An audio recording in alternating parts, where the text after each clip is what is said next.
Dulu asal buka live je berdesup viewer masuk, jualan ratus-ratus parcel senang je dapat. Tapi sekarang nak maintain 50 viewer pun berpeluh. Anda perasan tak benda ni? Kenapa orang dah tak ketagih beli barang semasa live macam 2-3 tahun lepas?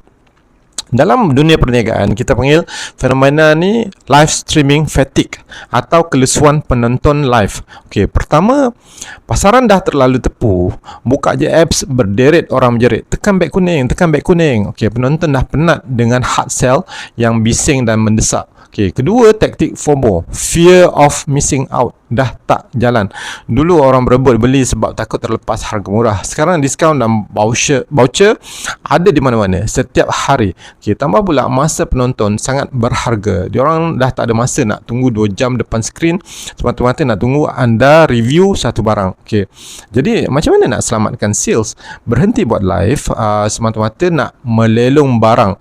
Mula buat live untuk bina hubungan. Terapkan edutainment, didik audiens sambil menghiburkan. Okey. Jawab soalan, tunjuk behind the scenes bisnes anda atau selesaikan masalah diorang secara real time. Okey, bina trust bukan sekadar paksa transaction. Okey, pembeli zaman sekarang dia jauh lebih bijak dan berhati-hati dengan aliran tunai mereka. Korang pula macam mana? Sebagai pembeli, korang dah penat ke tengok live atau sebagai seller korang tengah pening view drop? Okey, cuba luahkan kat komen. Jom kita bincang sama-sama.